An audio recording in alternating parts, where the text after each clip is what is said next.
وَلَقَدْ يَسَّرْنَا الْقُرْآنَ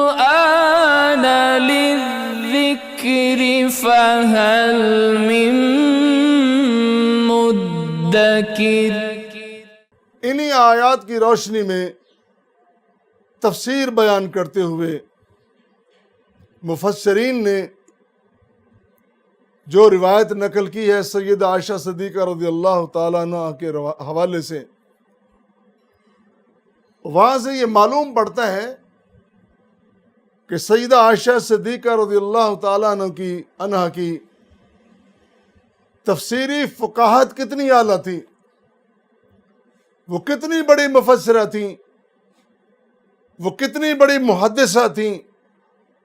وہ کتنی بڑی فقیہ تھیں۔ جب آپ کی روایات سن کے پڑھ کے انسان سوچتا ہے تو پھر پتہ چلتا ہے کہ کس قدر انہوں نے اعلیٰ مقام پایا ہے۔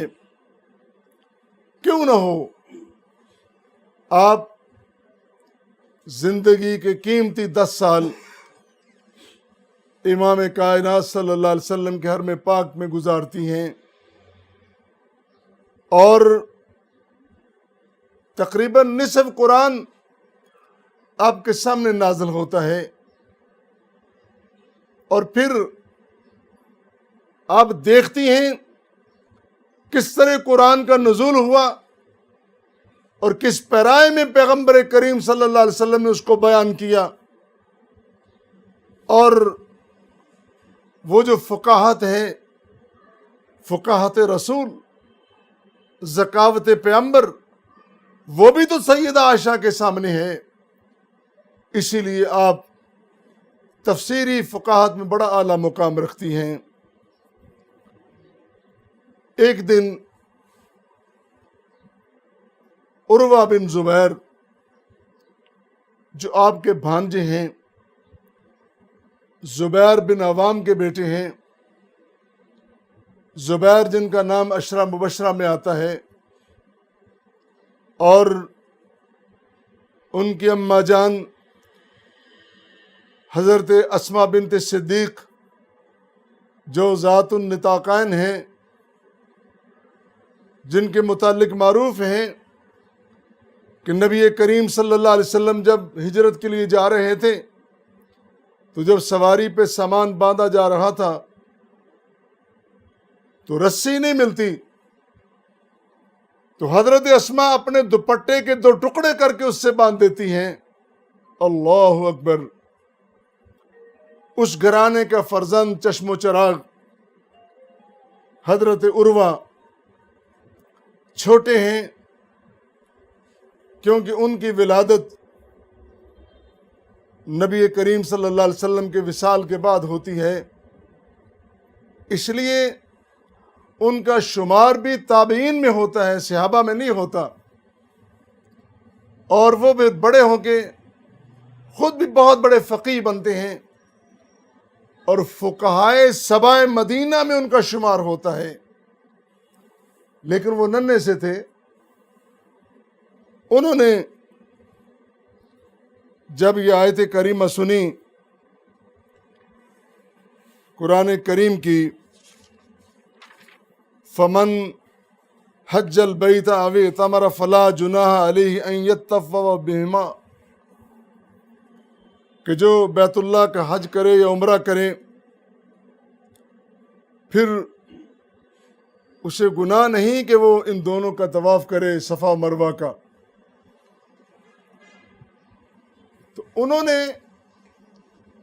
ام المومنین سیدہ عائشہ سے کہا کہ اس سے مراد یہ ہے کہ اگر صفا مروہ کا طواف نہ بھی کیا جائے تو کوئی حرج نہیں ہے۔ اللہ اکبر! سیکھ رہے ہیں، علم سیکھ رہے ہیں۔ ام المومنین سیدہ عائشہ نے فرمایا، میرے بھتیجے،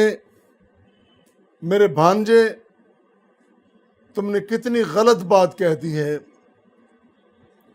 اولاد کی تربیت اگر صحیح بات کی ہے، حوصلہ افزائی کی جائے، اگر غلط بات کی ہے تو روکا جائے، ٹوکا جائے، پھر ان کی تصحیح کی جائے۔ اسی طرح سیدہ عائشہ نے فرمایا میرے بھانجے تم نے غلط بات کہہ دی، اگر ایسی بات ہوتی تو اللہ پھر ایسے کہتے فلا جناح ان لا یطوفا، جو کہا نا کہ فلا جناح ان یطوفا ان یطوفا بہما، پھر لا کا لفظ آتا، یہ ضروری تھا۔ چونکہ ایسا نہیں ہے تو پھر اس کا معنی بھی یہ نہیں ہے۔ اصل میں بات یہ ہے، پھر آگے وضاحت کرتی ہیں، بات یہ ہے کہ یہ آیت کریمہ ان انصار کے بارے میں، اہل کتاب کے بارے میں نازل ہوئی ہے کہ جو اسلام سے قبل منات بت کے پاس آ کے لبیک کہتے تھے، اور مشلل کے پاس جو عبادت کرتے تھے، اور جو شخص منات کے پاس آ کے لبیک کہہ دیتا وہ پھر صفا و مروہ کے طواف میں بھی حرج محسوس کرتا۔ اور ویسے بھی چونکہ اس وقت وہاں بت رکھے ہوئے تھے دونوں جگہ پہ، اب یہ بت بھی ہٹ گئے، یہ روایت بھی ختم ہو گئی، یہ طریقے بھی بدل گئے، انقلاب آ گیا، اب توحید و سنت کا پرچم سر بلند ہو رہا ہے۔ اس لیے ان الصفا والمروہ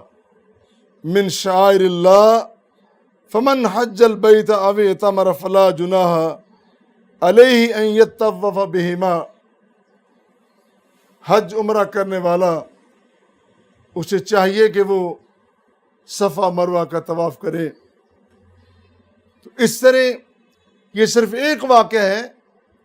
بے شمار ایسی روایات اور واقعات ہیں جن سے ام المومنین سیدہ عائشہ صدیقہ رضی اللہ تعالی عنہا کی فقاہت، تفسیری حدیثی فقاہت ہمارے سامنے آتی ہے۔